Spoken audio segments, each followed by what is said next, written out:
All right, all right. Welcome to Drama Free Gaming. It is what it says, and it says what it is. I am End Time, your host, as always, here once again on the mic, and just excited. I was looking forward to this specific podcast since we were recording our previous podcast. This should be podcast 57 in the books here once we are done with our special guest. I just see Henyo popping in. He has to be dramatic and pop in here like as soon as we hit the start button. Henyo, can you hear us? Yeah, man. There Do you hear go. All right. Just doing the intros here as we me? are ready to kick off podcast number 57. And guys, I don't want to waste too much time because this podcast is going to be solely dedicated to NFTs. That's going to be our conversation this evening. And we have a special guest, and I don't want the title of the podcast to throw anyone off because this is not a hostile conversation. The title, if you're reading it now or if you're hearing us live, is NFTs. What are they, and do we want them in our video games? And I just titled it that because we are a gaming podcast. So, that's what we're doing. We're going to mention gaming here eventually, but without further ado, let me introduce, first and foremost, let me introduce Henyo, who doesn't need no introduction. Let me give him an opportunity to say hello to everybody who's out there listening to us. What's up, Henyo? What's going on? What's up, man? Late night tonight, so I'm ready, man. You ready? That's right. We ready, and we have our special guest with us. And full disclaimer, Mangry Gamer, he will tell you he is not an expert, okay, but he is a community member here on our Discord at Drama Free Gaming, and you might want to check him out on his Discord. I'm gonna give him the opportunity and the stage and the mic to introduce himself and to speak a little bit about who he is, what he does, what his favorite potato chips are, whatever. Mango, what's going on, people? If we're talking food, we're gonna need an extra 3 hours. Oh man! No, thanks for having me on, guys. So, like you said, I'm Mango Gamer. Some people who may or may not be listening or viewing may remember me from back when we used to roll in the Mixer days, streaming and stuff like that. So, in a past life, did that. Since then, I've been doing a little bit of podcasting here or there.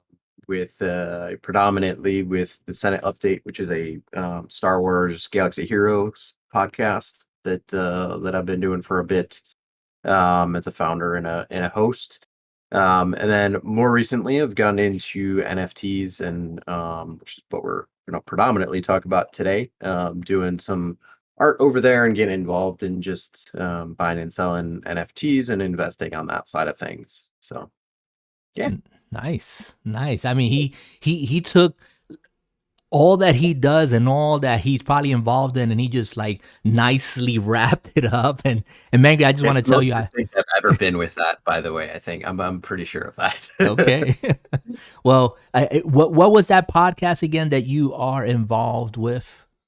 The Senate Update. So it's the Senate, it may sound governmental, but it's referring to the Star Wars Galactic Senate. So nice. So it's a fun time. We do it. So I'm part of my guild is in a large alliance for that game, about 20, 21, maybe even 22 guilds these days. But it's a bunch of guys from that alliance that got together. I'm not exactly the brains of the operation all the time, but I was the one that kind of stepped up and said, "Hey guys, let's do a podcast. Who's interested?" And had some pretty rad dudes step up to the plate. It's been interesting because, like, when you're streaming and stuff like that, you're used to doing everything yourself.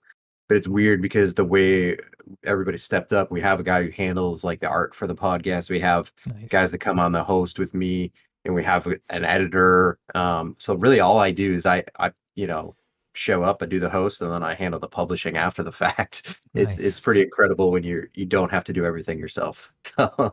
Wow. And you talk about guilds now. I don't want to jump to conclusions or belabor this point, but how many members per guild would you say? So it's 50 person guilds in that game, Galaxy Heroes. Wow. Yeah. Wow, So you said you got that around Discord 25, that we use for 26? it. Yeah, I mean that Discord is over 1,000 Wow. for a while now, which is a pain to manage too, because like people start like their offline list stops showing up after Mm, 1,000 people wow. with Discord, so it's a lot to wrangle, but it's a very well organized chaos. So, All right. but, Wow. I mean, yeah, I'm always listening to podcasts, and anyone who's listening to this, if you're listening here on youtube.com/drama free gaming, we appreciate you. We also release this on an audio format, and you can catch us at anchor.fm/DFG Podcast. Or anywhere you listen to your podcast. That could be Google Podcasts, Apple Podcasts, et cetera, down the line. But definitely, Mangry, I'm going to want you to shoot me over that podcast information so I can attach it to the notes for this podcast as well. And I'm Yep. sure a lot of people be interested. Henyo, what do you think about that? Because you're a Star Wars fan, aren't you?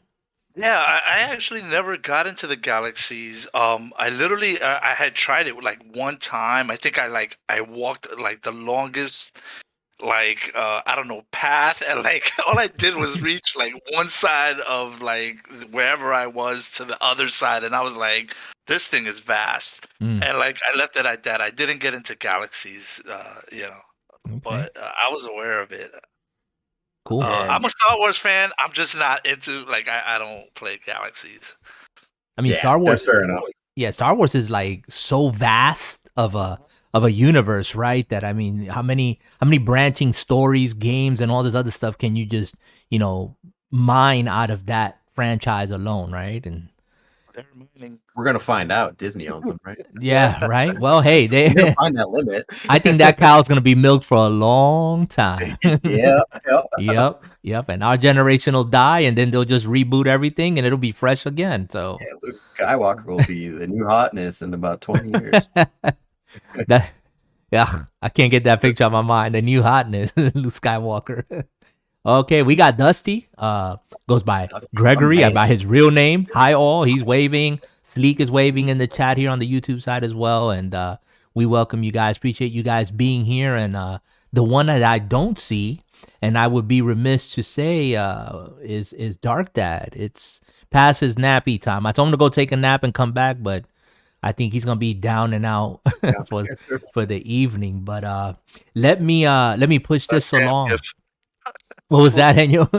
We're gonna have to show his damn GIF. His GIF or GIF. Yeah, whatever you yeah. wanna call it. No, you got it right, GIF. Damn.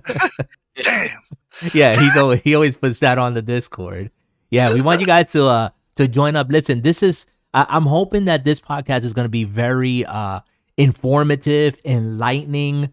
I've been reading as much as I can on NFTs, and I want to start there. Mangry, if you're ready to go, I'm ready to jump on this, and this is the main course that is on the play for this evening. What are NFTs? What does it stand for? Can I just say one thing? Yeah. I just want to put it out there. Go for it. While I crack my Sprite. I'll probably be the devil's advocate in all this, and it's nothing You will. personal. I'm just jumping into this. I have no idea about NFTs, so I'm sort of going, what the hell type of guy. Okay, so For sure. Yeah. thanks. And thank you, Henyo, because I'm trying to walk the line. I have my opinions and I guess my presuppositions as to things.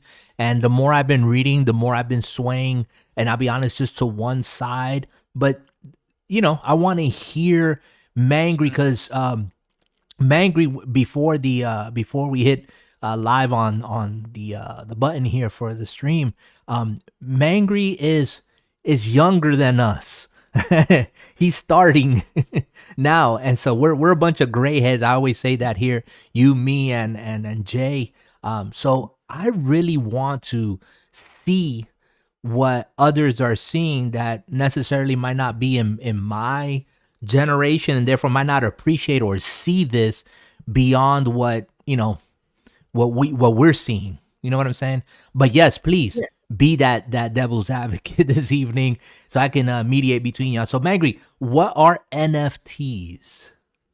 So NFT is kind of as a layman's definition. Is the exact what it stands for is non-fungible tokens. Okay. So there's fungible and non-fungible tokens, and kind of the way I equate this is that if and there's a lot of different ways of relating this. The way I think about it and keep it straight in my brain is, let's say you have in real life terms, you have paper, right?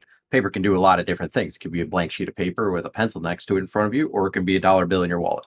Mhm. So there's kind of two different aspects to that I'll use as an example. So let's talk about dollars, right? I have a dollar in my wallet. You have a dollar in your wallet. They're two separate pieces of paper, potentially printed at different places, different times, and all of that. Two unique pieces of paper, but they're seen and valued by everybody as the same, right? So they're different pieces of paper, but they represent the exact same value to everybody universally, essentially. There's no difference. I could give somebody $1, you could give somebody $1. They're not going to reject mine over yours or anything like that, or value yours over mine, right? That's a fungible token. So basically there's many replicants of it, and it all holds the same value and meaning to anybody who sees it. Obviously, aside from specific collectible, currency, we'll ignore that and set that aside as a fringe case, right? Okay. Now, if we're looking at, blank sheet of paper, you and I each do a drawing on it. That's more of a non-fungible token because it's never going to be the exact same way that you draw it. There's going to be minute differences, and there's going to be a difference between how I do it versus how you do it. Mhm. So in crypto, basically the way NFTs work is you have an NFT, which is essentially an alphanumeric key that is a pointer that points to a media file. Now that alphanumeric key represents a kind of an address on the blockchain. So other aspects of crypto has addresses as well. Wallets, for example, used for transferring cryptocurrency and NFTs, have their own alphanumeric address. So there's a lot of different aspects to that, including the currency itself, right? So you have all these different cryptos in the mix. Now the biggest, as far as market cap and the one that has the most visibility, for better or worse, is Ethereum in the NFT world. Mhm. Bitcoin's probably, if we're purely talking crypto, NFTs aside, Bitcoin is the king, obviously, right? That's the top market cap. It's kind of the OG and the one that everybody knows. Right. But if you get into NFTs, Bitcoin doesn't. There's some like auction houses and stuff like that support using Bitcoin, from how I understand it. But those NFTs don't really like live as tokens on the blockchain, if that makes sense. Yeah. So in crypto world, basically you have an NFT that you do when you create it. It's called minting, which is basically assigning that key and the data behind that key to a point on the blockchain. So when you mint it, it becomes basically a unique address that is unlike any others on the chain, and is validated as such. Does Okay. that make sense? Yeah. So let me rewind. Henyo, jump in here. Feel free to interrupt me, even in mid thought as well. If you have something, we might be on the same thought pattern. If anything, so non-fungible tokens, right? They, once you create this NFT, right, this non-fungible token, then there's a specific digital code that's assigned to that. Yep. That specific item. And so is that what makes this NFT unique in itself, that it has that one specific code, and that code will not be replicated and assigned to another, even if there's 1,000 of the same ones, of the same NFTs? Correct. The work of art or whatever it may be. And I'll use an art example because that's the space that I'm most into. But I do want to make sure we highlight too that NFTs can be used for, the NFT is the token itself, right? The most prevalent use, or certainly in what's communicated in news articles and things like that, is that it's all tied to art. Really, it's tied to a media file traditionally, which could have been anything from a JPEG to a WAV file to all sorts of different things. There's a lot of possibilities for it to the future, which we'll talk about in a Yeah, little bit. which I am glad that you brought up, because that was going to be kind of like my intro slash segue, where I was going to ask you, and I guess I'm going to ask you, how long have these been around, and are they found on other platforms? And you just mentioned here art. Yep. So Yeah. so this is not anything new that's popped up on the scene. So it's something that's been around for a couple years now. Ethereum was really the thing that put NFTs on the map. But there are other blockchains. So the blockchain that I operate on is a relatively newer one that's had NFTs since maybe August or something. I came on the scene in September, and they were established, a lot of the OG brands, but still a relatively new space. I think over this past summer is really when it started picking up steam with NFTs on that particular blockchain. But they've been around in the Ethereum space for a bit. And probably the two most prevalent kind of OG brands that you hear about a lot are either CryptoPunks and Bored Ape Yacht Club, which is kind of the one that you see in the news now too. You see celebrities buying up Bored Ape Yacht Club NFT portraits and stuff like that, and then they changed their Twitter profile to that or whatever. That's kind of the Louis Vuitton, Gucci, Rolex type brand of the NFT space, right? It's the status symbol type brands at this point. Okay. But when things first started out, like that, on Ethereum, at least one of the, I think at least CryptoPunks, this is before my time, but I think at least CryptoPunks, if not Bored Ape Yacht Club too, were both free mints. So as they were, I don't know exactly what the supply numbers on those, but it's in the thousands. So basically they would set up a mint, and they're what's called, the ones that you hear about the most often are generative art mints, which means that basically what they do is they have kind of a standard template of what, and the traditional one is a profile picture or a portrait type thing where there's a character, there's a base kind of template for the character, and then there's a lot of different attributes that character can take on in visual representation. So what they do from the art and technology front is they have all of those different attributes and traits into different files, and then they have a program that randomly generates those, and they can build in certain rarities to desired traits that they want to be more, maybe they have laser eyes on some of them, and maybe that's more rare attribute than some of the other ones. So what happens on mint day is they open up a website with a mint button. People can come in, pay crypto to mint a one of those profile pictures essentially, and the computer program takes that and they automatically generate this mashup of characteristics for this template, and they spit you out a one of a kind that won't be replicated in future mints as you go in. So it might be a 10,000 mint or 10,000 item mint where they're doing 10,000 profile pictures, but none of them are going to be identical, is the idea. Yeah, and I'm online right now, and I'm looking at what you're referring to. I'm looking at it from a site called larvalabs.com, and then it shows CryptoPunks, and it shows these profiles. Is that what you're referring to here? Yeah, pretty much.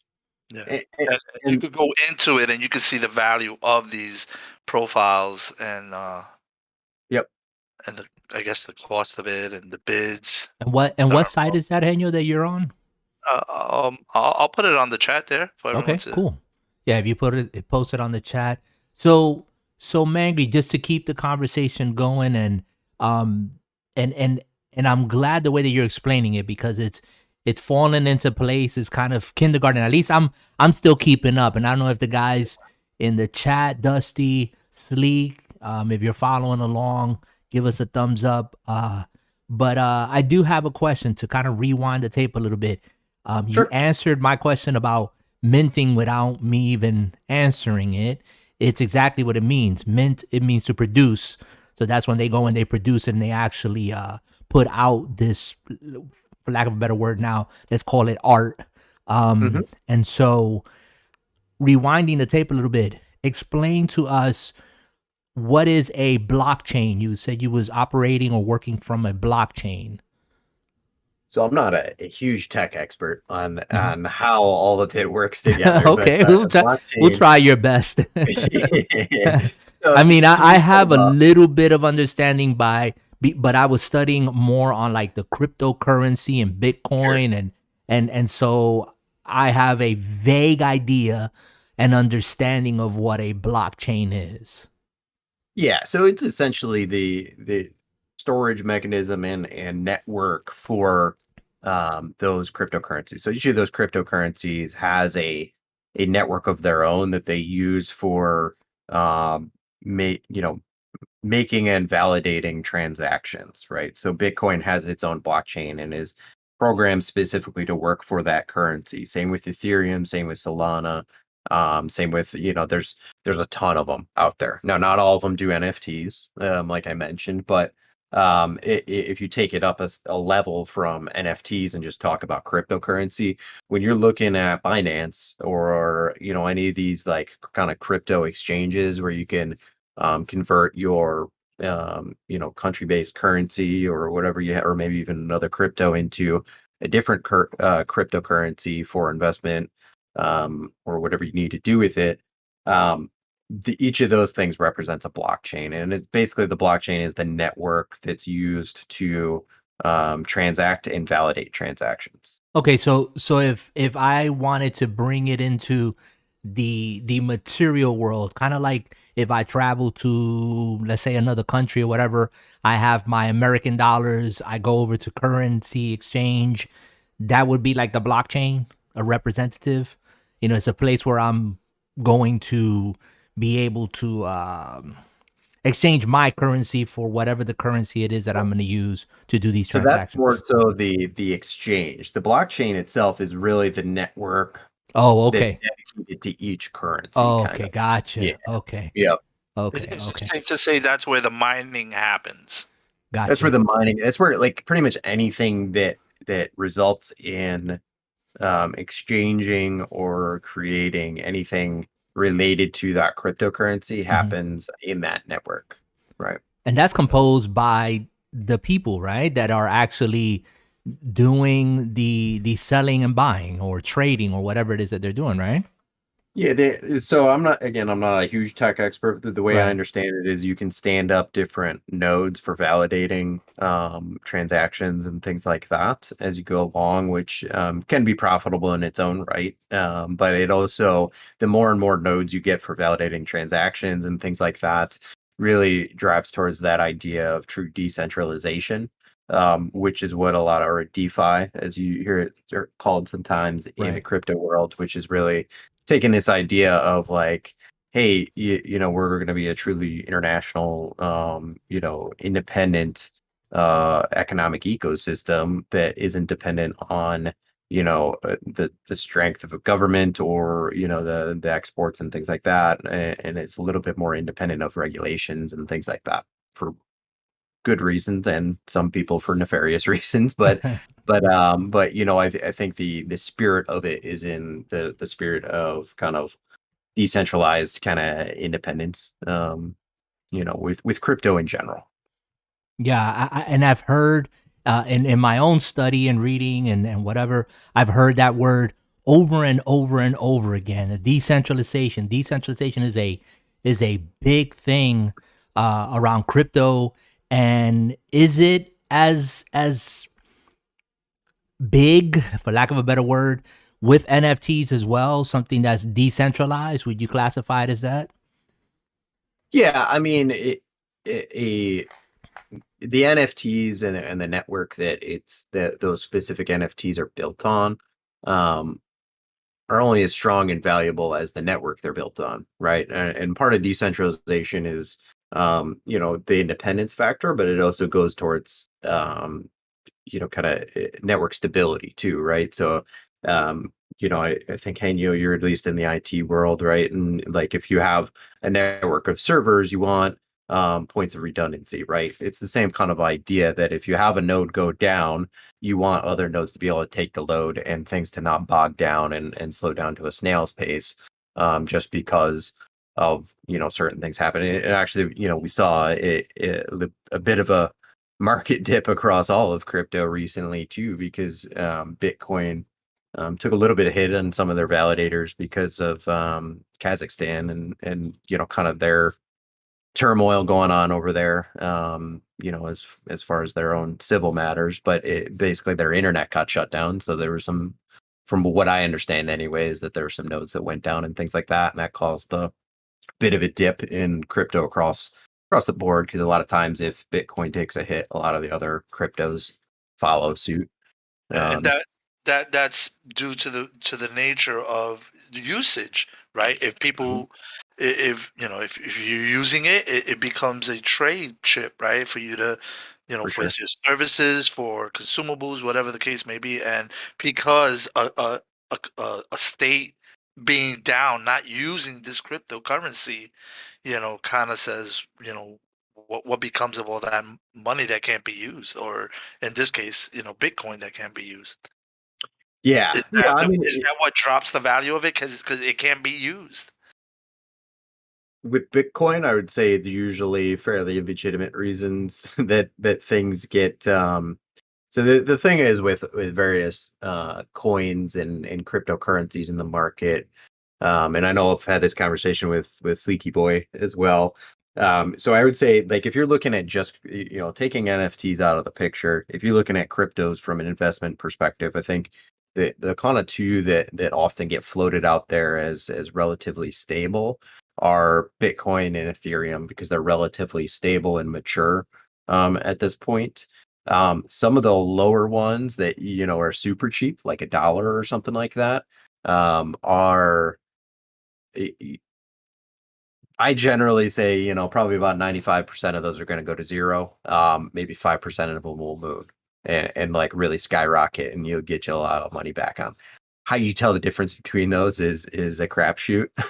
But if so, it's just like the stock market, though, honestly. So the kind of how I consider cryptocurrencies as an investment is it's treated like a currency, but really it has the volatility of the stock market, just without the safeguard of, if you have a bad day, like, there was a crash when the whole COVID situation hit the US, and New York Stock Exchange took a hit, for example. And there's been other events like this too, where Right. there's a huge sell-off to the point where they just stopped trading. They closed down the market, right? To Right. protect people's portfolios, because it's seen as like people are panic selling.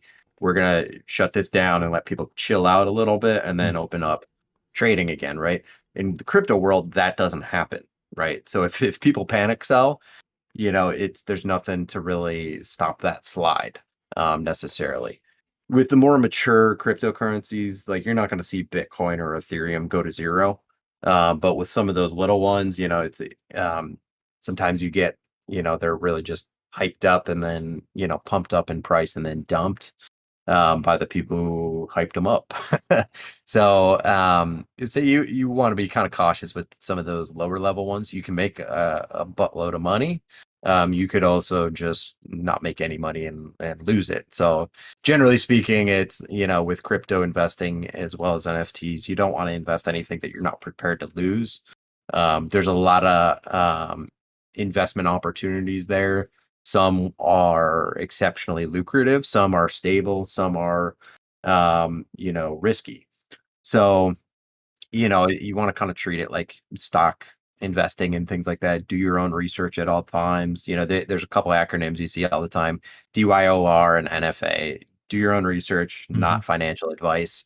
Anytime that you see somebody recommend, a particular crypto or an NFT project to invest in, those are typically things, and it's a good practice to be in, to make sure that you're, doing your own research and looking into what you're investing in, for sure. Yeah. Yeah. Go ahead, Just a Dan. little observation here from I was watching a YouTube video about this whole cryptocurrency from 2012, I think, was when the video came out.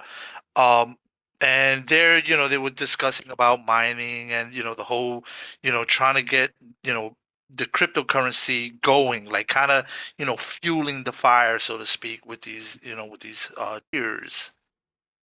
I mean, I Insane. can't even. Yeah, Yep. Yeah, and it took a hit today. It took a 1.9.3 change, and this is Bitcoin. But the amount of volume is $45 billion. Yeah, man. It's That's like a lot of if you caught an IPO on Google times 100. yeah.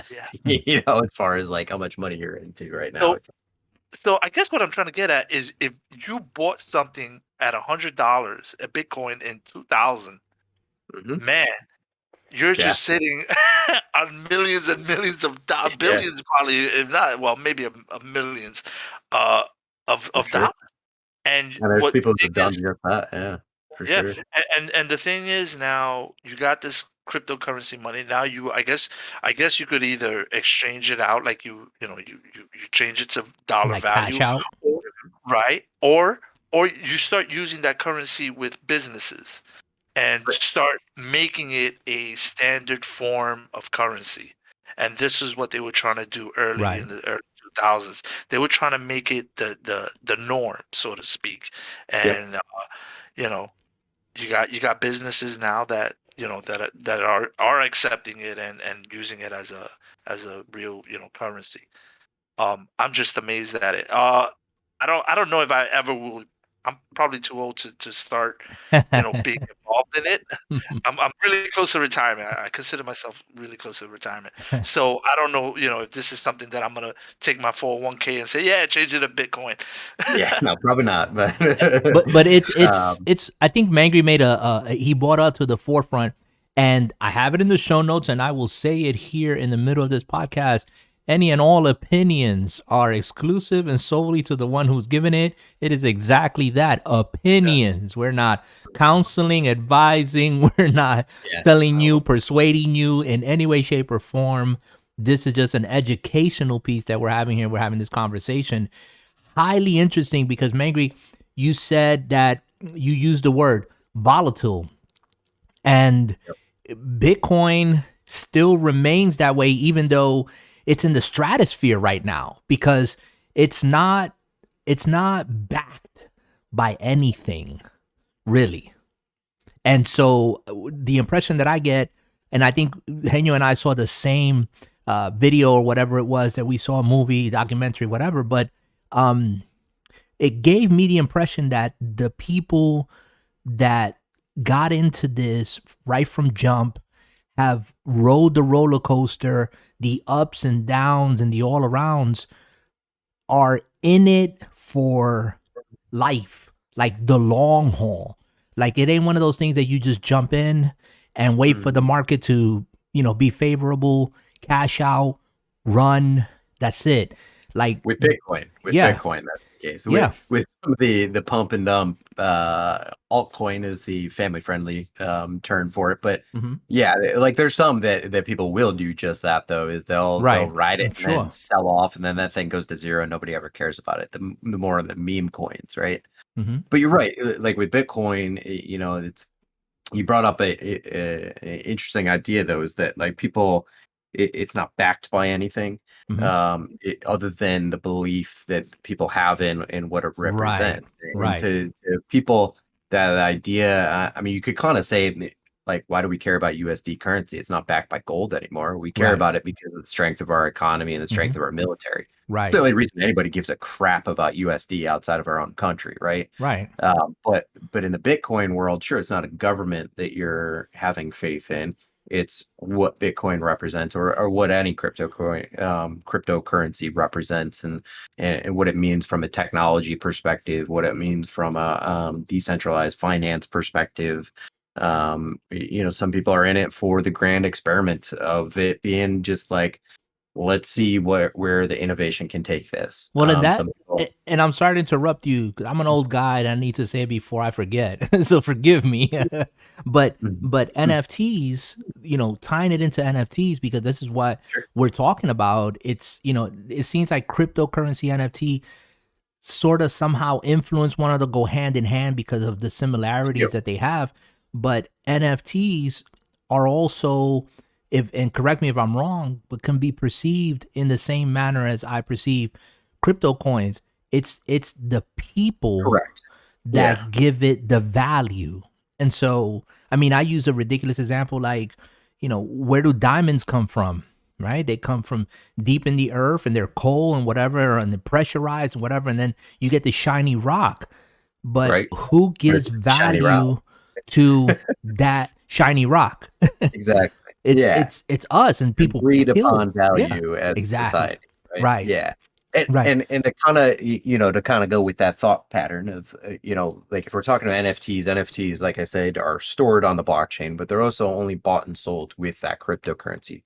Traditionally, there's some technology and some marketplaces that are working towards some multi-chain integrations where you can have without having to go to an exchange and exchange to from Ethereum to Solana or whatever, and switch to it. There are projects that are working on that kind of technology, but for the most part, like I operate in the Solana blockchain, and my NFTs are all minted on that chain. You can't buy my NFTs with USD. You can't buy them with Bitcoin or Ethereum. It can only be bought with Solana. Okay. Buying and selling always happens. Any of those transactions happens with it. So that's why I say, like, the NFTs that live on that blockchain, you have to have faith in that currency too, and what it represents and where that network is going. Because there's also different. It's not like they're standing up these cryptocurrencies just for kicks and gigs. They're doing it. It's not like they're all based on the exact same technology. They all have different ways and different protocols, from a computer and technology perspective of how all those transactions take place, how the validations take place, and how all those smart contracts are deployed and everything. So Ethereum and Bitcoin, for example, are both built on what's called proof of work validation, which is it's a very thorough way of validating transactions. It's also impeccably inefficient, as far as, especially with the scale that both of those chains operate on today. And that kind of those inefficiencies lead to a couple different things. They lead to more power usage, needing in a lot of these, they tend to be run on overclocked GPUs and processors and things like that for mining and transacting and validating. That means literally that they take more power to run that network.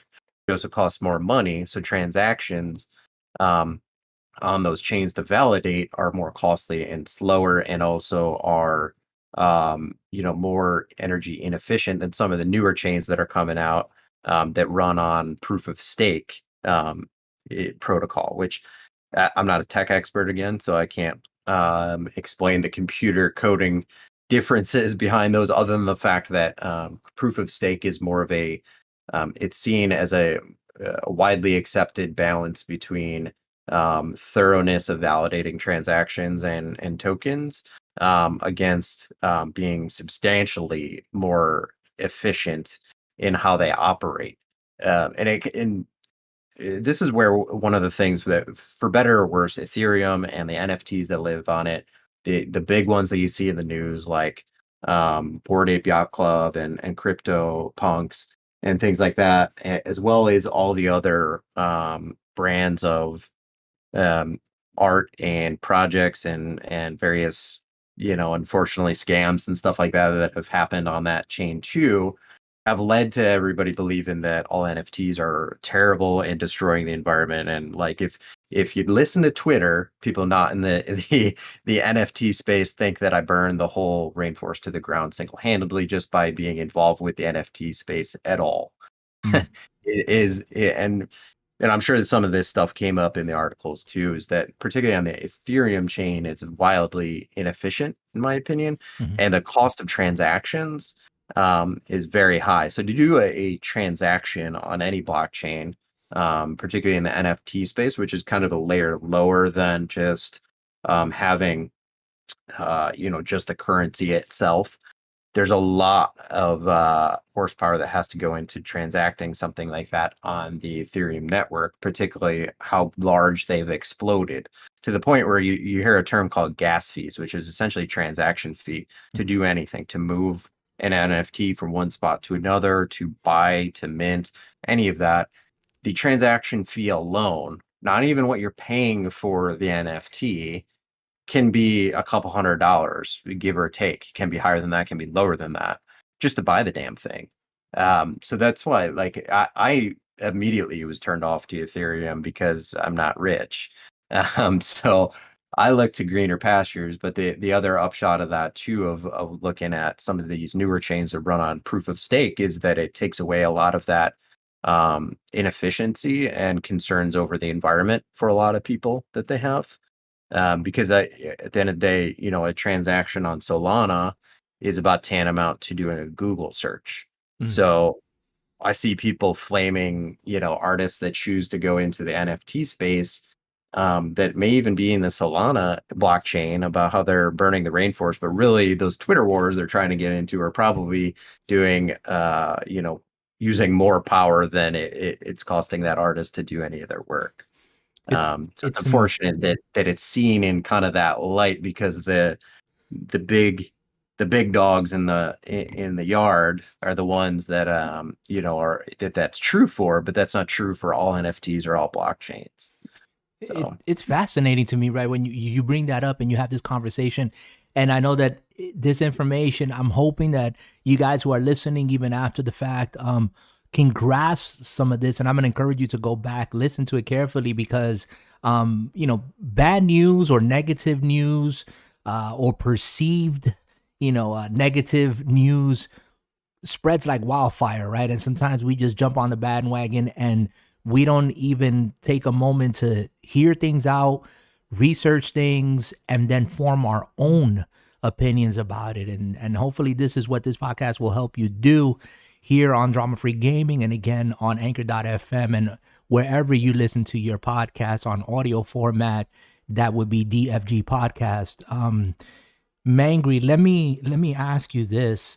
So we've talked a lot about the blockchain, the system, the minting, and the process of it. How do you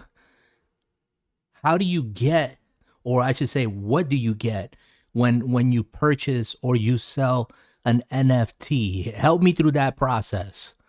Sure. Yeah. So, and this is, I'm glad you brought that up too, because this is another thing that I think people think it's all the same, and it's not. So just like anything, technology, you see like widespread adoption, and this is cryptocurrency and NFTs are moving at just a breakneck pace as far as how rapidly things change and evolve and innovate in the space. So I think the big examples that you hear about, and a lot of the reason why people shy away from it or think it's a Ponzi scheme at times or just a straight up scam, is that a lot of the early adopters were these big generative PFP projects that would do these generative mints, and you're just buying this piece of art, and then you can there may not have been much of a roadmap. Now, I'm not, saying that the big name brands, I don't know as much about how their roadmaps are, specifically like Bored Ape Yacht Club and CryptoPunks. Those are still well respected in the NFT world. I don't really know much about their specific roadmaps, but there were certainly a lot of projects early on that, and even some still pop up these days, of where you're just buying that NFT of that points to a picture of some laser-eyed animal that looks cool, and if you like that art, then cool, you just bought something that you like, and then it's unique to you.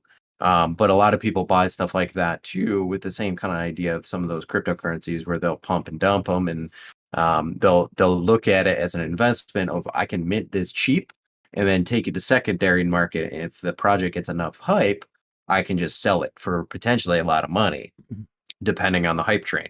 Also, they could, fall flat on their face, or, being crypto, it's an anonymous world a lot of times. So Right. Unfortunately, you do see scams just like you do in the real world, right? So sometimes you fall flat on your face, and that NFT goes to market. So it's like an extra layer of volatility deeper when you're looking at a project like that, from an investment standpoint, the big thing is you just don't want to be the last one holding the bag when that thing goes to zero, if there's no roadmap to it.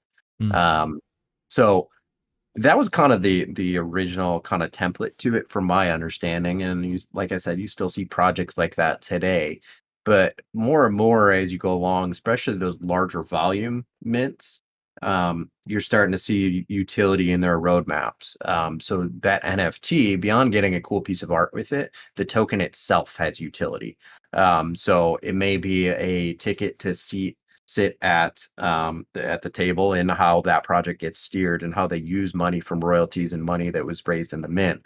I've seen everything from people take those raises that they make from mint day to make a game. I've seen them, turn around and take every single penny that they made, besides their cost, and donate straight to charity. I've seen, people, there's one project that I'm involved in a little bit, that has a few different aspects to it, but one aspect of it is there's going to be your NFT can be potentially a ticket to get a bottle of gin, and they're going to launch a gin brand where the first launch is going to be kind of a tokenized thing where you have to have the NFT in order to get it, right?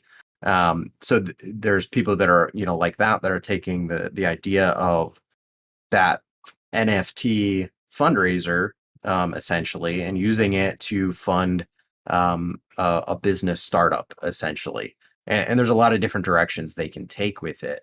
And even the token itself, that alphanumeric key, has utility sometimes too, and they'll do what's called the airdrops, where they'll just send you either a portion of their holders or all of their holders airdrops of other NFTs that may have different utility, or at times there may be reward sharing, and we're profit sharing, although some of the projects are starting to steer away from that idea because it's then you're starting to get into it being classified as a security by the SEC, and a lot of the marketplaces that secondary marketplaces that trade those ones don't want to deal with all the red tape that comes with being a marketplace that trades securities rather than just art. Right. So a lot of times projects are now kind of starting to shy away from that, but you see all sorts of stuff. And then you also see one of one artists that will do one standalone piece, or which is what I do. Most of mine are just one of ones. Aside from sometimes you'll see limited editions, like in the slideshow here. There's a banner that I did with the skull and the moon. That one, there's actually 10 pieces of it. They all have different alphanumeric keys, but it's the same piece of art for that. So you'll see limited editions like that sometimes too from smaller artists, where in that case, a lot of times you are buying it just to support that artist or the vision behind it. I do have a little bit of utility built into my own project and how I structured it, in the fact that my original holders from my first collection are eligible to get airdrops from commissioned artists that I'm going to be working with. So sometimes there's built-in utility, but sometimes, with the one-of-one, smaller independent artists, you're really just, buying it because you support that artist and you believe in that artist. Now, there's still a secondary market for it. That's a little bit more traditionally for, mid to long term, value there and holding if you're going to resell. But a lot of times you're buying that saying, if this thing goes to zero, I still love the hell out of this piece, and I'm glad I supported this artist. Right. So there's a lot of different, and I think that's really like the big point that I'm trying to make too, is that like the NFT is the token itself, and that points to a media file essentially, which is usually the driver for people buying that token. But a lot of people miss the whole idea that the token itself can have utility. Not always, but it certainly can be, and is continuing to be utilized in that way, to have different forms of utility beyond just the piece of art that you're buying. And I think people definitely lose sight of that and forget or don't research it deep enough to understand that this space is moving so rapidly. 2022 is going to be a wild year, I think, for NFTs, because you're starting to see it already propping up into, even last year we saw it popping up a lot with games that were built specifically on the blockchains using these NFT tokens as fundraisers to develop, to fund development of a game that is an independently, run game that lives on the blockchain. But now you're starting to see Ubisoft and like some of these big name companies start toying with the idea of incorporating NFTs of some way into their game. So it's from the gaming perspective, or really, if you think about it, and I don't think we're anywhere near this from a security and stability perspective, but you could even see things in the future where more mundane things are stored on some sort of a blockchain, even things like contracts, mortgages, marriage licenses, things like that. That like I said, this is way far off, of this concept, but you can start seeing this thing being kind of the foundation for a digital world going forward and storing things that people have to track as a unique asset, really. So really, we're just the things that we're seeing now with art being sold as NFTs is the opening salvo, really. This is just tip of the iceberg stuff, and it's going to be wild to see where the space takes us from a utility perspective. I'm glad that you mentioned that a digital world, and a lot of people have, and I'm going to say my generation over here, us gray heads, Henyo, myself, Jay, and those who might be listening who we're here. Yeah, it's 2022. We come from a place where we remember where there was no cell phones, no computers, no internet. We were there at the inception of those things, and probably would have never imagined that we would be in a time and place where we are carrying a computer in our pocket and multiple times, multiple devices on us. I just heard that the BlackBerry, you know what a BlackBerry is? Not the fruit, or was, I should say. The BlackBerry was this functional device that, it stuck around longer than it probably should have. But this year, January, they shut it down. Like finally, 2022. But it was just a device that would give you text messages, would give you email, would give you phone calls. That was it. That's what you did on that device. And a lot of people thought that, hey, that was the best thing since sliced bread. And now here we are, 2022, and they shut it down. Again, it survived longer than it should have, because how long have we had iPhones, that do all those things and so much more? And so, a lot of people still are still having difficulties understanding something like Game Pass or Netflix, and not understanding that they're one and the same. It's a digital product stored on a server, stored in the cloud somewhere. You don't own a physical thing, but you have access to, or you've purchased a key for permission to use that, and it'll be there as long as that server is there. Right? That's how that works. That's a real rudimentary way of explaining it, but that's the world that we are living in. Not 100%, but the world that we live in right now. And I believe is moving in that direction. And that's why I wanted to have this talk about NFTs, because it's so much more than this NFT, crypto, Bitcoin invading our space. I see it as an inevitable evolution. And I'll share this here briefly because I don't want to go into it. It's for another topic outside of this podcast. But let's just say I have another perspective coming from a theological point of view, and I'm just gonna leave it at that. Okay. Sure. So for me, it doesn't startle me in that perspective. I go, oh, this is inevitable. This is gonna happen, whether it happens 20 years, 50 years, 100, 1,000 years from now. It's gonna happen, and we're seeing all the beginnings of it.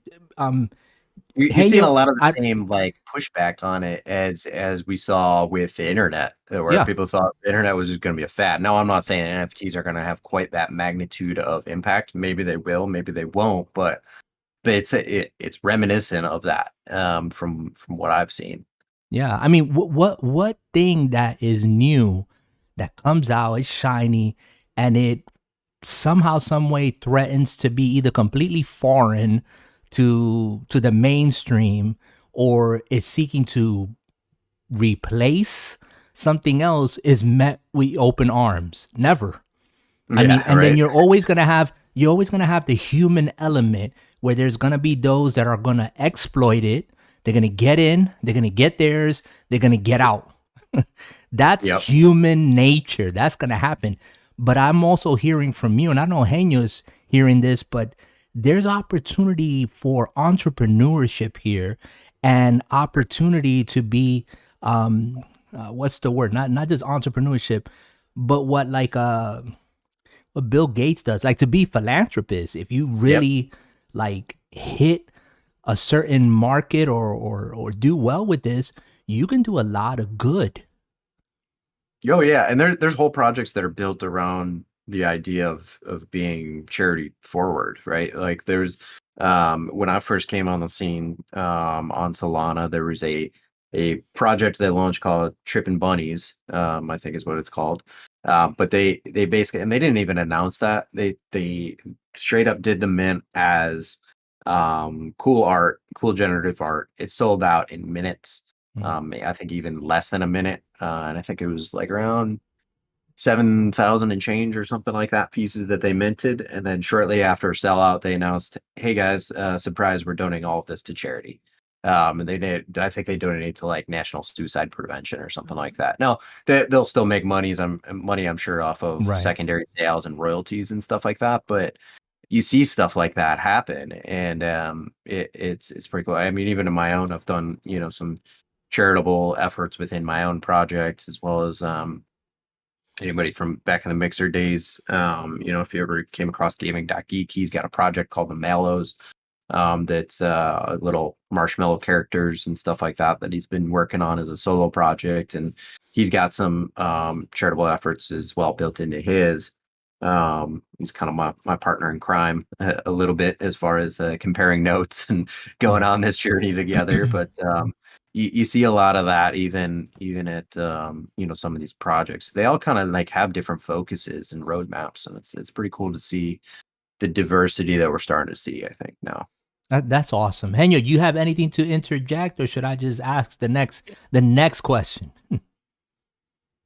First, you gotta say your disclaimer. The whole this is just opinions. And It's that time. It's been 15 minutes already. More than 15 minutes, so you gotta say that. And to me personally, I'm almost glad that like I'm on the later half of my life that I don't have to worry about committing to being involved in this technology, more so than I'm worried about my daughters, exposing my daughters to this tech, not technology, but currency and way to do, because the generation that's I'm going to say in front of us, they need to know this stuff. They need to be exposed to this. Right. Yesterday, last week, last month, last year, because this is, it's evolving. In 10 years, it's moving so fast, right? Yeah, we are where we are with Bitcoin, and for us, we could go, it's not for me. We got that luxury because we're so late stage in our lives. But for people in front of us, they need to be part of this. They need to understand how this works now. Yeah. Because this is what they're going to be dealing with, in another, when they grow up, they might be, their paychecks might be a different currency, than just an American dollar, because the world is becoming one. And what big currency does, it decentralizes it from a dollar, from a yen, from a peso, from a ruble. It decentralizes that, and that currency and that value of an NFT, whatever they could do with it, they need to be involved in that. They need to understand everything about it. I don't know. I think we're moving rapidly. The next couple of years, I think you're going to see it a lot more. There's a lot of barriers to entry right now. So, and this is actually a good, both in understanding and getting into it from an investment perspective. And this is probably Dark Dad. I haven't been totally ignoring your question in there on how the heck do you get into the space and how do you get through the door. So this is why you don't see what I'm about to explain is why you don't see mass adoption of it yet. So the way it works today is if you want to buy crypto, you go out to one of the big exchanges, Binance, FTX, Coinbase, I think is the other one. There's a bunch of them out there, but those are the one, kind of some of the big names. You go out there just like if you were buying stocks or something like that, but it's cryptocurrency. You convert your USD or your British pound or wherever you're at into you deposit it just like you would with an investment account. You deposit it into your Binance account or whatever, and you buy your crypto.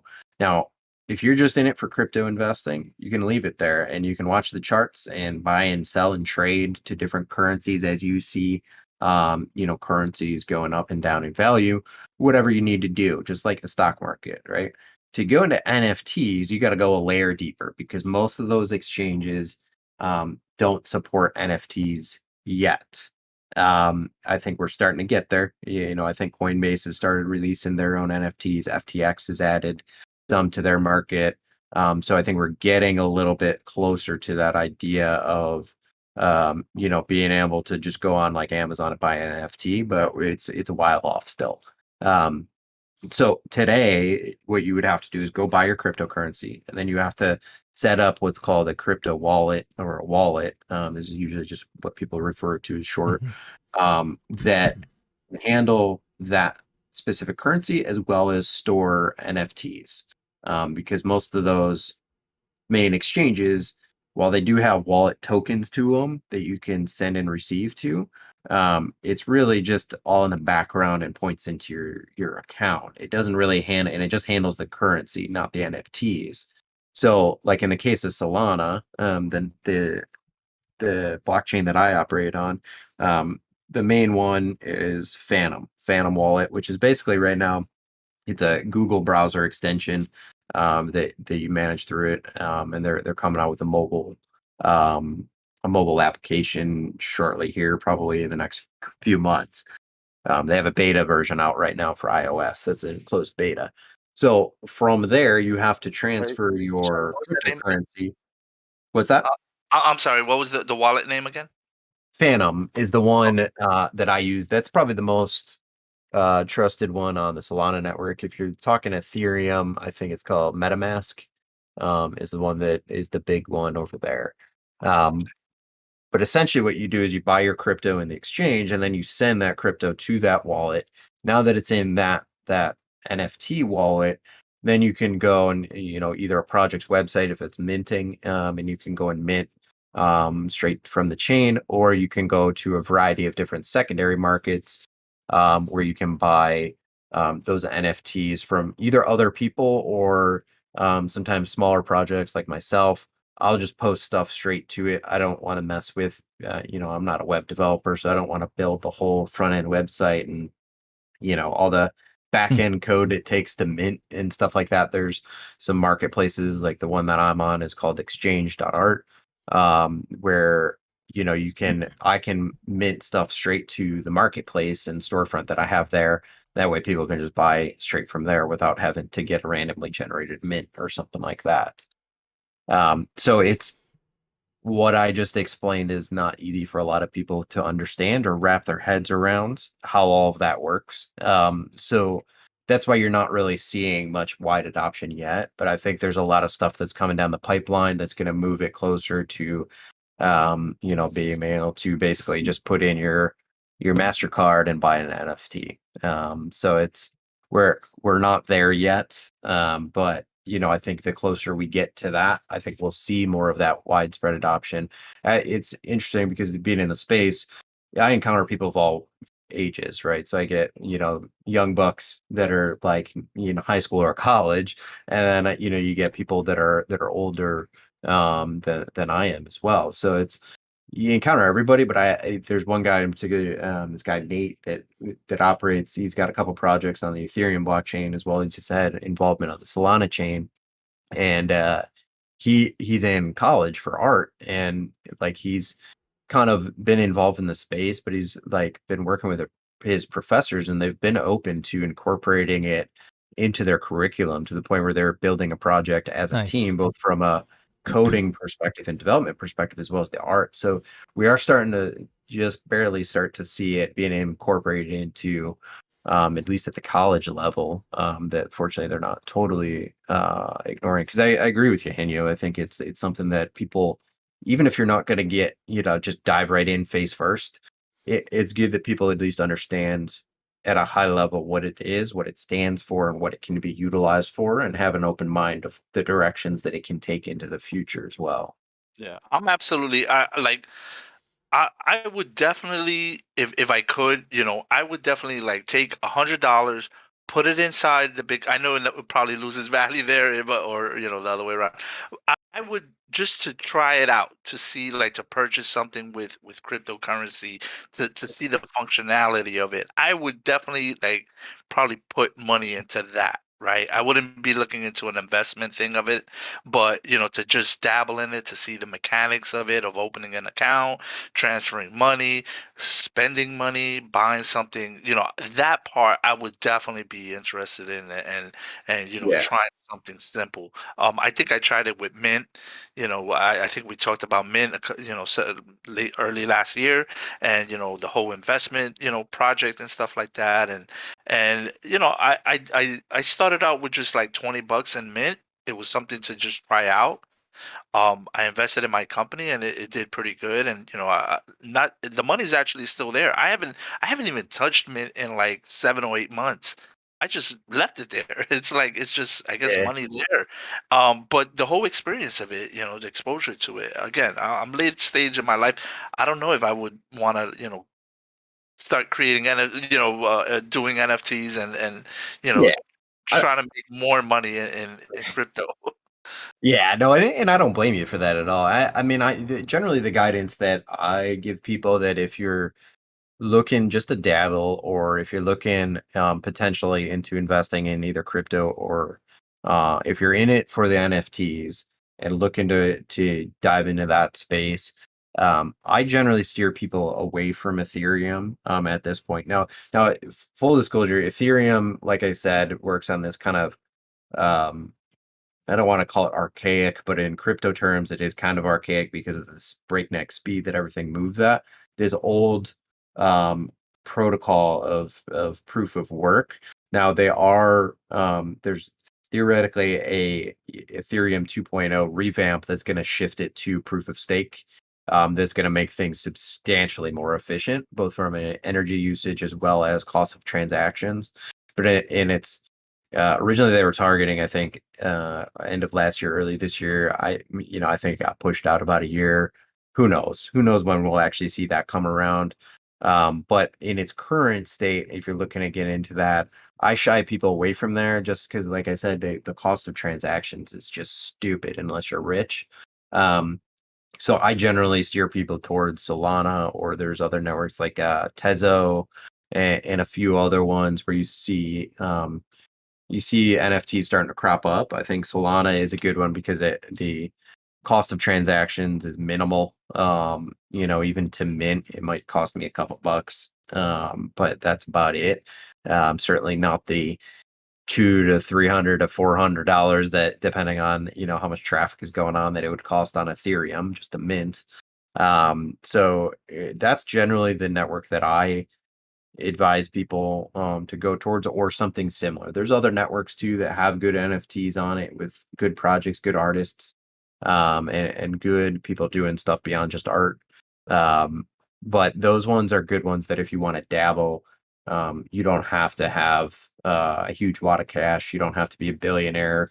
Buying a profile picture for $250,000, right? In Solana, you can buy stuff, there's things much more inexpensive. There are things that are expensive and highly valued and kind of blue chip NFTs, but there's a lot of opportunity there, and it's an early space in some of those other NFT blockchains that I think that they're not all just status symbols, like a lot of stuff on Ethereum they hear about in the news is. Not that everything on Ethereum is, by the way. There's a lot of great projects on Ethereum. I just don't roll with that kind of stacks of cash for NFTs. So Yeah, I'm with Henyo in the sense of to be informed, to be self-informed and self-aware and educated, and not just, look at something again that's brand new and might be foreign, and because we are on an opposite spectrum where we're like, okay, we're ready to ride off into the sunset. And so but we still have young adults that we still are very much responsible for. And I was just saying this to my 16-year-old daughter. I was saying, I wish they would have taught me in school this, and named the thing, because it would have been so useful for me to actually have known that and implemented that. I learned that now that I'm older. And I think with the way things are moving so fast in our society with technology and that, you can miss it within your generation, and it could change 3, 4, 5 times, and you wouldn't even be aware of what's happening. Yeah. Let me ask you this. You got a couple of kids there that one's in college, maybe 2. You have 2 in college? My 3 are done. They did seminary Okay. and everything. They're working. They're getting ready to get married. 2 of 3. Perfect. What is their exposure level to stuff like this? Zero. To my awareness, zero. This is their prime. This is it. And They're let me late tell to you, the game. Can we honestly say they're late to the game?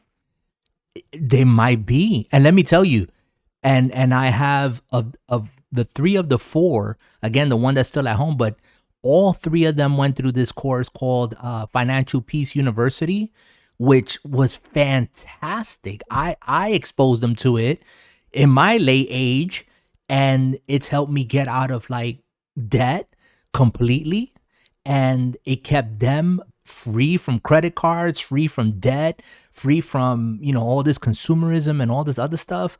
And they've developed they're using the tools even today to have their IRAs. They're already rolling their IRAs and savings and all this other stuff. And again, I'm listening to what Mangry is saying, and I'm like, this is so much bigger than somebody posting a video. Again, I'm not critiquing anyone. Everyone's opinions is their own, solely their own. We're not counseling, advising, do what you want, get the clicks, whatever. That's not what I'm about. I'm about, let's educate and be educated. Let's have an honest conversation about what this is, if it is something. And this right here to me is so much more than, we don't want NFTs in our games because they're just loot boxes. Will you agree with me? Mhm. I mean, if we're going to isolate, I kind of hate saying or following up with that, but can an NFT be considered in a game a loot box? So I'm super interested to see how they implement it, right? Because I haven't had in truthfully, they haven't really come forward too much. Like the big like AAA studios that have like come out and said, "Hey, we're kind of looking at this. We might use it in the future." They haven't said specifically what they're going to use it for. Mm-hmm. I can say from some of the games that have been built on chain, within the crypto space, a lot of times the upfront mints that you do are characters or items that you can use within the game. So it's more so like skins and items and things like that. Right. So still going towards that idea of like, I know a lot of people also just don't like microtransactions in games either. So it depends on how it's implemented. I think it very well could be, hey, here's a random mint and you get an item and you can use that in a game. And that is essentially a loot box.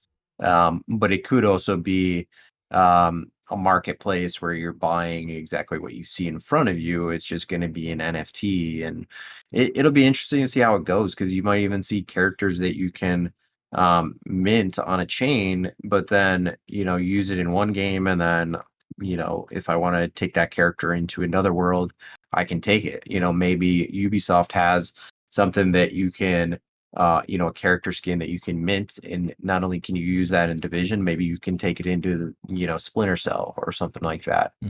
It kind of depends on how it gets implemented and what kind of utility they bring to the table with it. Yeah, and I think that since we're cracking this door open and stepping through it with gaming specifically, I mean we had Square Enix at the beginning of the year announcing Yep. Ubisoft already taking a crack at it with Ghost Recon, with their Ghost Recon IP. Sega just recently said they were gonna dabble, but they're kind of like on the fringes. So my first thought is with these companies, regardless of who they are and what their reputations are, and you just can't, shun or turn a blind eye to any of these companies. My first thought is they're about making that money. That's first and foremost. And if NFTs, or call it whatever you will, is out there for them to profit, that's what they're looking for. So again, there's nothing wrong with that. I'm not saying that. But to my understanding that NFTs, and like you said, Mangry, they're figuring out or trying to figure out, I think it was Capcom, or no, it was Konami. Was it Konami? And Jay, who's in the chat, he can correct me. Konami just had an auction for the 35th anniversary of Castlevania. And they put out for the celebration of the 35th anniversary, where there was a lot of people in a big uproar about, oh, this is the 35th anniversary, and pretty much Konami is spitting on the face of the series and the fans and blah blah blah. But they had an auction where they were putting out these NFTs on specific artwork and even like short clips of the OG games from this Castlevania IP, and even like MP3s, music, specific music that they were putting out there.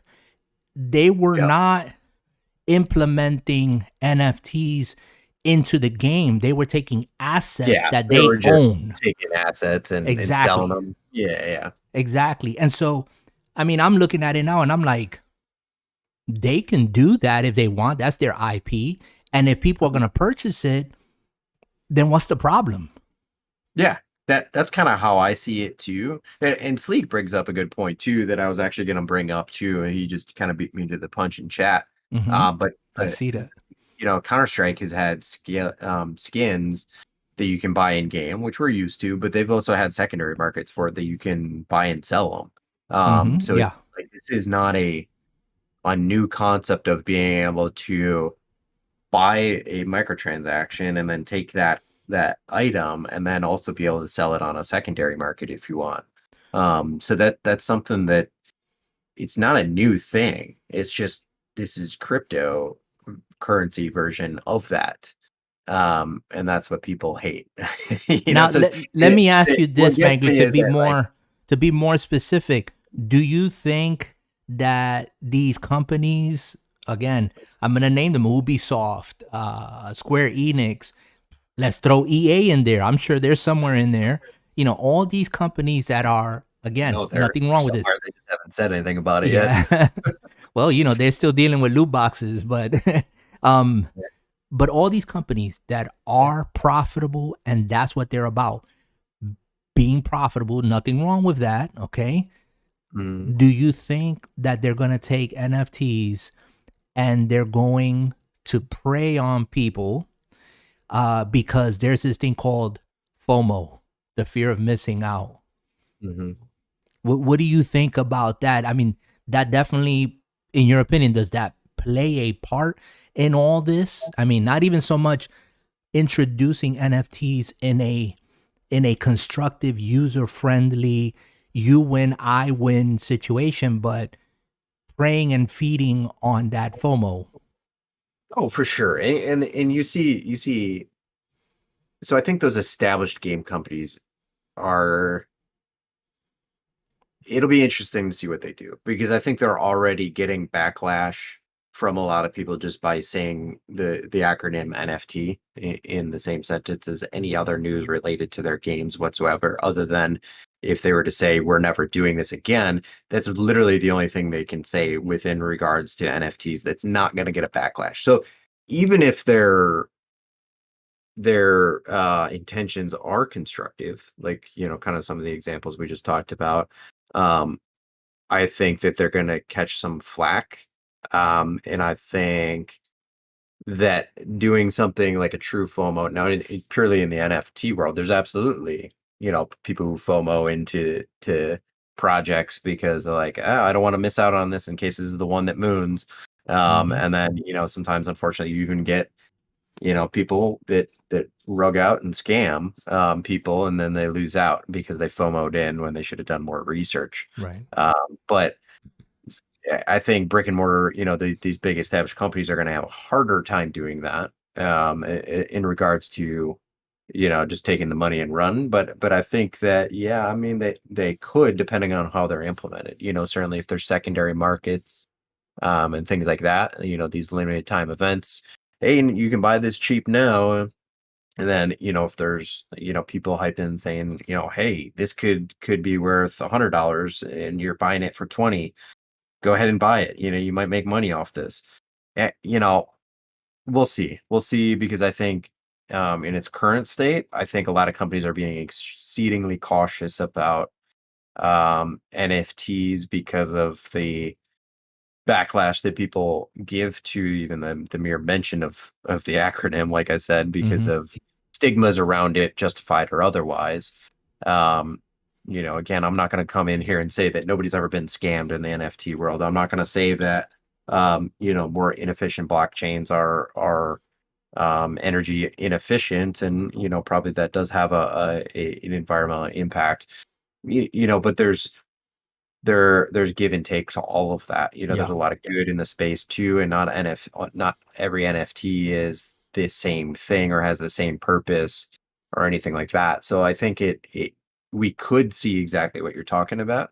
I think they're going to have a tough time pulling that off out of the gate, just because of kind of the mentality around NFTs currently.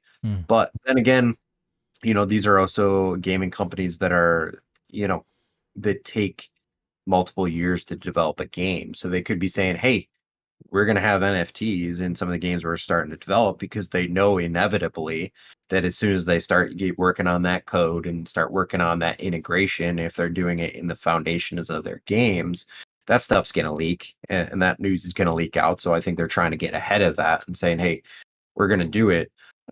So, you know, 3 years from now, the mentality around NFTs may be much more different to allow those companies to take advantage of FOMO and things like that. And I think it's going to depend on the studio and the developer of how much we see them prey on people, like you said, you know, versus, you know, it's like loot boxes and all that stuff versus other microtransactions today. You know, it's tough as more and more games go free to play. You know, those game developers have to pay, you know, and like, I think for games that we enjoy as gamers, we want to see our developers drive around in fancy cars and making lots of money if they want, because they're making a product that we love. Right. But we don't want to take them, you know, to be taken advantage of either. Right. So Right. it's a fine line, and we'll see how well they run that line. Yeah. The human element is present in everything that we do, right? And everything we're involved in. And so it boils down to that. You know, what is your fellow man going to do, and how are you going to react or respond to it in like, you know, and in turn, guys, we're coming up on an hour and a half here. The time, I don't know, for me has flown by. There's been it started off as a trickle and then has become a fire hose, but I think I'm good. I'm still good to go on. Henyo, how you feeling? I'm all right. Are you still with us? You still here? Wealth of information in this episode. Yeah. We're definitely going to have Mangry back. Who knows? Maybe a couple of months from now, and maybe revisit this. I would love to revisit this as we gain more knowledge and we're on this trip together. Sure. And maybe even, like Henyo said, experience by doing the hands-on ourselves, and maybe putting some money into this just to get that experience and whatever. So that, I mean, I want to be able to educate at least my own kids and expose them and make them aware of it, because I don't think they are at all.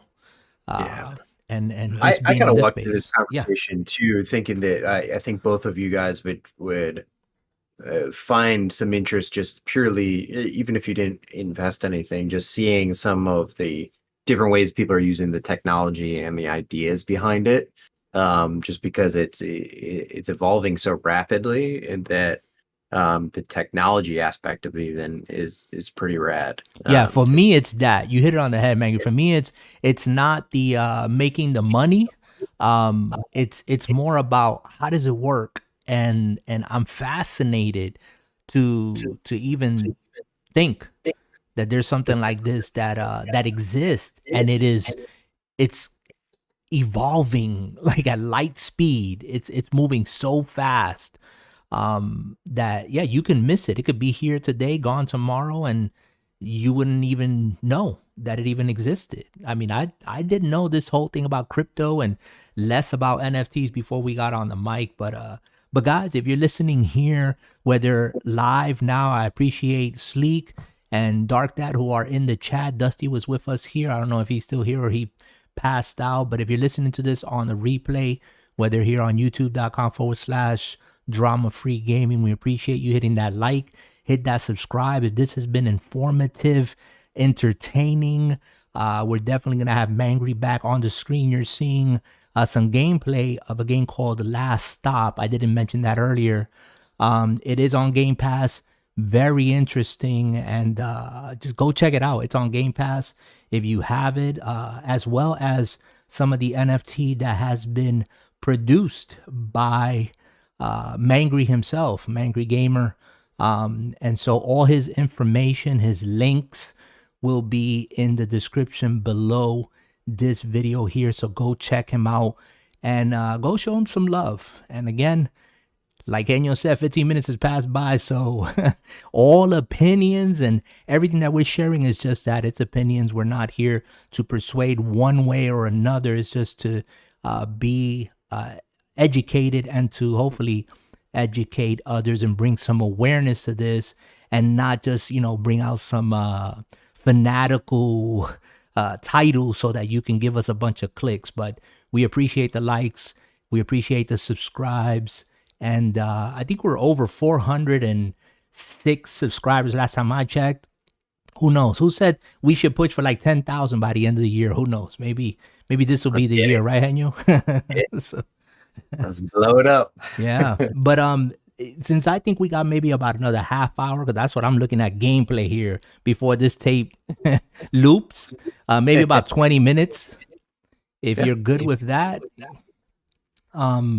Let me ask this. So do you, Mangry or even Henyo, in everything that we've discussed, do you believe that there's a viable place in gaming, or will that ever happen where it's going to benefit the gamer? I think it could. I think it like I said, it would be interesting that if you start seeing games, tie into the same blockchain. Every game's built on different code and different engines, right? Right. But if you get certain games, like I said earlier, there's opportunities within the same kind of universe, even if there's different franchises, Right. So I'll use the example of Ubisoft with the Tom Clancy universe and stuff like that. There's opportunities that if they wanted to, they could program in character models. They would live as NFTs that you could take interchangeably between game universes, rather than have to buy skins that may exist on different games. Now, it'll be interesting to see that line that game developers build, and how they ride it between providing utility and convenience to gamers versus making money, right? Mhm. Because on one hand, they don't really want to do what I just said, because if they can make you pay for the same character in two different games, they want to do that because that's more money in their pocket, right? But they also get goodwill and probably more game sales by doing something like that, because it's like, from a gamer perspective of like, cool, now I may dive into this other game in the franchise because I can take my character. So I think there's opportunities from a technology perspective to leverage having a unified NFT be a character or an item in different games across multiple titles. It's just a matter of whether they see NFTs as just another way to get microtransactions, or if they can do it as a, truly bring a unique utility beyond just using, country-based currency to buy an item in a game. Kind of depends on how much they leverage that extra utility. Right. Well, I mean, like you said, and I wanted you to kind of like revisit that, because you made a great point that if you have a company like Ubisoft again, who has these IPs, they're developing in-house, that's more viable. And again, I'm not a developer, a code, or anything, but it kind of makes more sense that it's more viable for them to have these NFTs that would transfer and be accessible amongst their own IPs in-house, because then it starts getting into the spending money and getting into agreements and licensings. If you take it outside of your game and your IP, and let's say Ubisoft wanted to share with EA or vice versa, then it gets complicated real quick and expensive, I would imagine. And yeah, at the end of the day, again, it's that bottom line. They're looking to make that money. So I think there's a lot of utility and opportunity to be leveraged there too, in games that are built independently from the ground up as being on chain and leveraging NFT. Start seeing like indies, right? They start thinking about that. We've already seen that, right? in space. So there's there's a game coming up called Botborgs, for example, that I think that there may be some opportunities for on the Solana chain. I know there's some on Ethereum where they're doing things, like I said, of like doing mints of profile pictures or characters or something like that, with the idea of in the roadmap you can use that stuff in the game, but they also use that as a fundraiser to develop the game and pay their developers and everything like that. So it's sometimes I shy away from some of the projects that are like that, because building a game is very intense and complicated. And you can find somebody that's an artist and they can do the art and sell their art. Finding somebody that can, act as a game developer and actually make a product that you want to actually play is sometimes a taller order. Sometimes those roadmaps are looked at a little bit more hesitantly. But I think more and more going forward, I think that there's going to be opportunity for more and more indies to be built out of that by people who truly understand the technology, who are embedded in the space, that have relationships with other projects. We're already starting to see it where there's certain projects where their NFTs can be used to build a virtual reality world that has integrations in with Oculus and things like that, where you can take character models or your NFTs and display them. But in the future, if you're having 3D models, you can actually use those characters in that world. And then maybe you can take that NFT and build it, and use it in a game. So that I think that games that are built in the space, they can build those relationships with other projects and are really the ones that are going to be able to be poised to take advantage of that kind of cross-channel functionality. It's just a matter of finding that balance of people being embedded in the space and understanding that technology and understanding those other projects that they can build cool relationships with, combined with the game development talent that's housed in a lot of these AAA developers. Finding that balance of talent in a dev house like that and the awareness and understanding of the technology of a project that's built around that blockchain. I think finding that balance is going to be really where the sweet spot's going to be for leveraging what you're talking about, where we have NFTs being utilized in a pro gamer rather than just a cash grab for the dev. Yeah, I was thinking, and Henyo, I'll let you jump in here, but I was thinking just that when you was breaking that down, how would it be if there is a who knows when in the near future a neutral developer with maybe some universal tech software that these companies can say, hey, can you build this character and this model and this thing in here?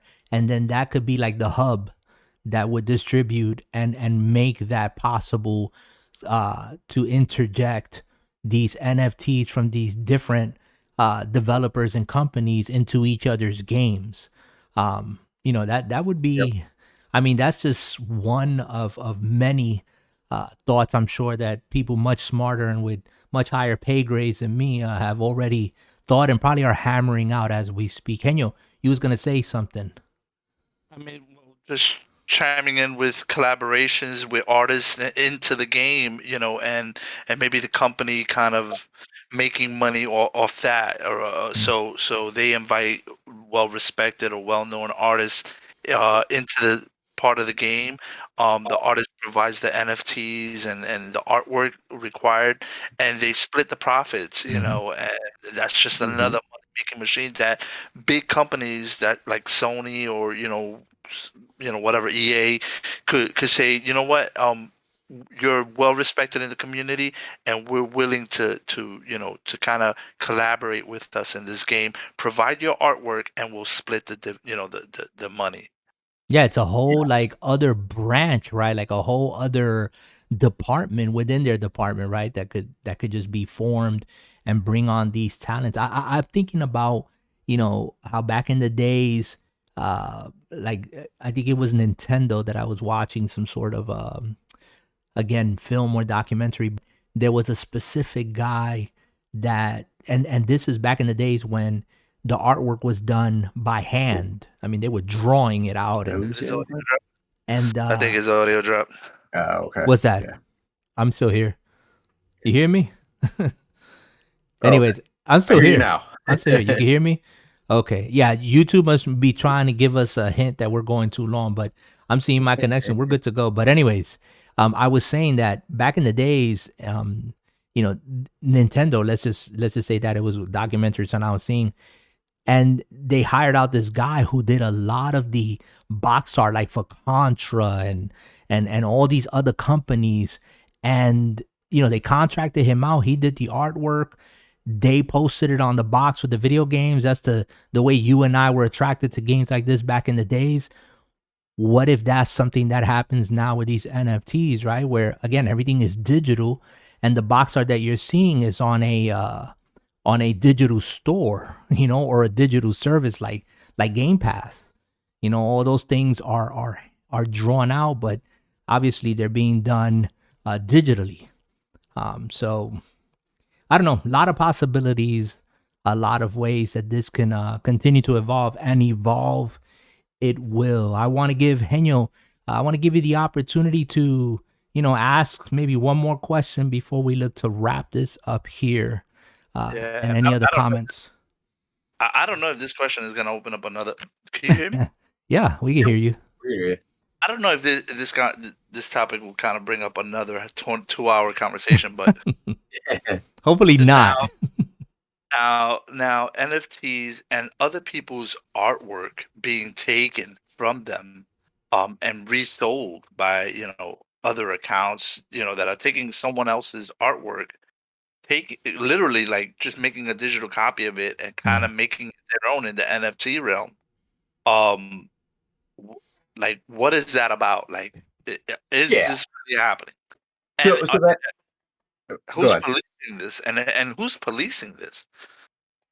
That's a great question. And so you're bringing up another concern that they hear a lot from people who are against NFTs, that they'll say that the majority of the work is stolen artwork and things like that. To which I retort, I see artists complaining about somebody who's presenting their art as somebody else's on Facebook or wherever all the time. So that stuff happens in the real world too. It's unfortunate when it does happen. And I think that, because of the anonymous nature of it, of the crypto space in general, you definitely see stuff like that happen, and it's unfortunate. But there are, you know, a lot of voices in the community that will call that out and say, nope, this is a scam. This is stolen artwork, or this project is a straight up rug, which basically means that, they'll mint and then they'll just kill the Discord, kill the Twitter, and then run. But there's a lot of things that are coming up to kind of speak to your idea of how is it being policed. So it's an unregulated space. There's no government that's overseeing, how things operate in the space. But there's a lot of stuff starting to pop up, and I'm sure there's similar things in Ethereum and some of the other tools. But speaking from my experience in the Solana space, there's services that have cropped up that will validate and analyze, particularly the large supply projects that tend to be high profile. They'll analyze some of those projects and review them. So I actually minted a NFT under this project that's run by a pretty cool team, and it's called Rad Rugs. And they actually launched an analysis tool on vetting projects leading up to their mint, to basically act as a way of warning people about any things that has a lot of red flags come up. Nothing's ever certain, leading up to it. But if there's a lot of sketchy things, either suspect artwork or an undoxed team that nobody knows who they are, with no track record, and a lot of other metrics that go into it. They actually launched a dashboard before they even minted, and then they minted, took those proceeds and made everything, they're using it to continue to develop those tools and bring on more staff to do more audits Right. of upcoming projects as a way of self-policing in the space. And there's other projects and organizations that do similar things. There's a couple of Civic and Proof of Pizza and a couple other ones in the space that you can reach out to as a project owner and dox yourself to them. And they'll validate your identity and everything and make sure you're in the clear. They don't release your information to everybody else if you want to remain anonymous to the general public, but they will validate that you're a real person operating in the space and not somebody just trying to scam people out of their monies. Nothing's ever a guarantee, obviously. You can still have somebody who's doxed and still scams everybody anyway, just like in the real world. But there's a lot of stuff like that that's popping up that the project is taking, or the space is taking it upon themselves to put in place those tools to give people more confidence in the projects they're investing in. And even in the one-of-one space, you see people that, people will be going out there and doing simple things like taking that art and doing a Google image search to make sure it's not a piece of work that somebody else does. And sometimes we do catch things like that where there'll be somebody who's a known artist in the space that's well respected, and then you'll see a auction storefront that pops up and with stolen artwork from those people. And fortunately, when it gets called out, a lot of those auction houses, at least in the Solana space, have been good with working with the community and taking down some of those suspicious storefronts and ones that are blatantly stolen artwork, right? Yep. I'm pretty sure Banksy won't play that shit. Yeah, exactly, right. So it's and part of it too does go back onto again, this idea of these disclaimers you get from everybody in the crypto space. Not financial advice. Do your own research, right? Doing your own research is important to make sure that you understand the art that you're buying and who's behind it to the best of your ability, and what their roadmap is, and kind of get a feel for it. I've even joined discords of projects that the project, I don't have reason to believe that they're trying to scam people, but I just don't get good vibes from the team. Maybe they're just not maybe it's just not the community for me. Maybe it's a little too crypto jockish and I'm out. So like it's important to do some of your due diligence and make sure that you're not just like smashing a mint button because somebody sent you a link, right? Because that's a good way to get scammed. Yeah, and understand. I mean, a word of advice: understand yourself first and foremost. If you're a person, and again, this is free advice in my opinion that I apply to myself. But if it helps you, good. And if not, completely disregard it. But I know myself, and to myself, I need to be true. And if I understand that I'm the type of person that I'm easily distracted, let's say, by the new shiny thing over there in the corner, then I need to understand that about myself and not be so quick to run over there and get involved. And next thing you know, I'm caught up in something that I shouldn't be caught up in. If I have an addictive personality and I like, cheesecake, I need to stay away from the Cheesecake Factory, right? Don't drive by it. Don't walk by it. Don't read the articles. Leave it alone. I think we're also quick to, again, throw shade at anything that's new, and more importantly, anything that looks like it's going to disturb the norm, if there is a norm that even exists. And then when things go south, we want to point the finger at everybody else but ourselves, and take ownership for our own decisions, and whether we're informed or not. But I think the best thing that Mangry and Henyo, I think myself here, has said is study, educate yourself, inform yourself, read, reread, take the time to do that before you do anything. And I think that applies to life in general. I don't know. You guys with me on that? Yeah, man. Yeah. Well, guys, I think I'm gonna wrap it up because I did have another question, but I'm not gonna open up another can of worms. I mean, there's so much, like, guys. yeah. I'm long-winded. Well, no, you're very informative, and you're just gonna continue growing in this field. I'm hoping to be able to. Let me ask you this. It's not even related. It is related, but it's not related. It's not so much a question to ask for an answer, but can anybody just, again, using the links that are going to be in the description, guys, you need to go check out Mangry, go check it out. But I can go over there and I can purchase any of these NFTs that are on display right now, which Mangry was so generous in sending me a sampling. They're there, but you can see the credit is on the screen, and you can go to his site. You can go there and you can purchase these. Is that correct, Mangry? Give us the info and the scoop on that, how we can go about that. So most of the NFTs that are on display are owned by people currently. So they were initially bought. That's not to say that you can't buy them on secondary from people if they're willing to sell. But with the exception of there's one that has like the moons underneath it. That one has not quite been released, but that's probably one of my next ones that's getting dropped.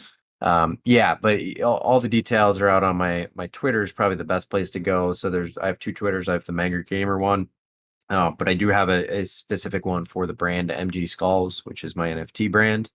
I post to both pretty actively. I talk about NFTs on both, but the MG Skulls one is probably the one where you can get links to my Discord for that project, as well as links to anytime I have stuff going up on sale for Solana, I'll post it. Most of my stuff gets posted out to Exchange, which is one of the main one of probably 4 or 5 main markets in the Solana space for NFTs. I post most of my stuff straight to there. I'll probably be doing a couple auctions coming up later this month.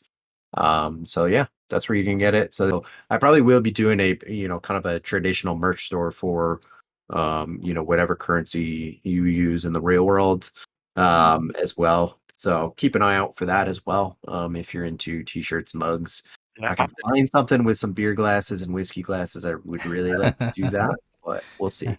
I'm there now, and you can select the wallet, Phantom, Soulflare, Slope. So I guess those are methods of payments in Bitcoins. In Solana cryptocurrency. Yep. On Exchange. Yep. Well, that'll be an opportunity, Henyo, for us to experiment with the Solana coins and all this good stuff and get that experience under our belts. Why not? Full disclosure on this, all this artwork again provided by Mangry Gamer. He's just clarified these pieces have been sold, have owners minus one. I think we're looking at it right now, the skull with the moons and all that other stuff. It's here. He was gracious enough to put it here, but I will be taking this down and off my computer. So I have no ownership of these things. But again, since we've known each other for quite some time, I wanted to put something out here for you guys to get kind of a taste of what to expect there. Please go over there. If anything, just to pique your interest. And because I've known Mangry for quite some time, being part of his community and him being part of our community, and now introducing us and educating us a bit more now on these NFTs and crypto and everything else that comes along with it. And this is going to be an even more interesting conversation when we have you back, hopefully here soon. You know, the way things are evolving and moving, we would really love to have you back and pick up the conversation. So any last thoughts from Mangry? Henyo, I'm going to let you give us some last thoughts, and then Mangry will close us out before we say our goodbyes. You came through tonight, man. Thank you. You were a wealth of information. Very, very interesting. I mean, you kept this here, you know, and I appreciate all the insight that you provided for sure. I'm glad of this episode for sure. Most Thanks, definitely. guys. I appreciate y'all having me on, and not that this was a surprise, but I appreciate you guys having an open mind and asking genuine questions, and not, you know, again, not that I expected you guys to, but you know, the general reaction to NFTs for people outside of the space is usually either I still don't know what an NFT is, or visceral anti-NFT you know, feeling. So I appreciate you guys just having an open mind and all that, you know, having me on. Appreciate it. That's cool. I mean, Henyo came in with a hot head and say he's gonna be the devil's advocate and everything. And I mean, like I said, I have to echo what. Man, I didn't get any of that. No, I didn't feel anything. I didn't feel any of that. And even though on our Discord, Jay, who is Dark Dad 99, he gave you the green light to be you, Mangry. Mangry came on here. I didn't hear not one F-bomb dropped. One F-bomb. I just want that on, like, and maybe I'll take a clip of this later. Like, but you know, not one in 2 hours. Not one. I mean, you know, again, Proud of myself. Hey, I wasn't going to say anything. I kind of leave this platform here open, but people come on here and they just, I don't know, whatever it is, maybe it's the drama-free environment and they just kind of don't need to bring that, and they're just so relaxed and whatever it may be. But guys, hopefully you learned something today. Share this out. This is, if you've heard the whole episode, listen to it again, share it. I would advise you to even share it with your kids so that they can maybe get into this space. Maybe together you guys can get into this space and learn more, become educated, because I think personally, my opinion, this is going to be something that's going to grow. It's going to be here in one way, shape, or form. If it's not NFTs, it'll evolve into something else, but a digital world, digital currency, one government, one religion, all that stuff, that's going to happen. It's on the horizon. It's going to happen whether we like it or not. And why not be educated? Why not be ready for it as best as we can? So with that, guys, I hope that you have a good evening, a good morning, a good afternoon, whenever and wherever you are listening to this. Be good to one another. And as always, keep your gaming and your life drama free. Later, people. Later.